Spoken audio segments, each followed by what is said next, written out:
Hi అండి, అందరికీ నమస్తే. Welcome back to my channel Jessica Kallimpudi. ఏం చేస్తున్నానని చూస్తున్నారా? దొండకాయ ఫ్రై అండి.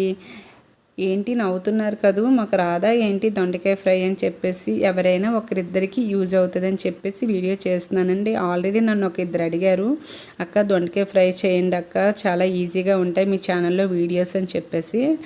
సరేలే, అది ఎవరు అడిగినా చెప్పేస్తారు కదా, దాంట్లో ఏముంది చెప్తాను చేసేసుకోండి అన్నాను. లేదక్క మీరు వీడియో చేయండి అక్క, మాకు అవసరమైనప్పుడు చూస్ చేసుకుంటాము అంటే, సరేలే కదా అని చెప్పేసి మేము దొండకాయ ఫ్రై ఇంట్లోకి చేసుకున్నాను. చేసేటప్పుడు వీడియో యూజ్ అవుతుంది కదని చెప్పేసి తీస్తున్నానండి.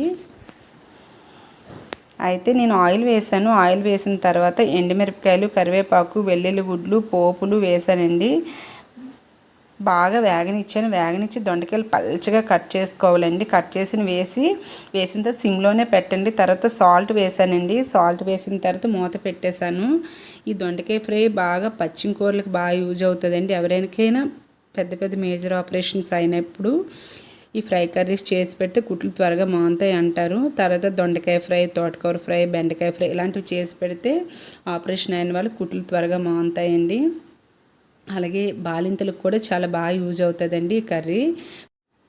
దగ్గరికి మగ్గిపోయిన తర్వాత కొంచెం పసుపు వేసుకోండి. పసుపు వేసి కొంచెంసేపు వేగనివ్వండి. సిమ్లోనే పెట్టండి, హైలో పెట్టకండి, మాడిపోద్ది. ఫ్రై కర్రీస్ చేసేటప్పుడు దగ్గర ఉంటే చాలా మంచిది.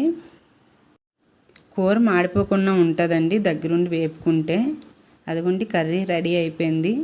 ఒకసారి ట్రై చేయండి మీరు కూడా.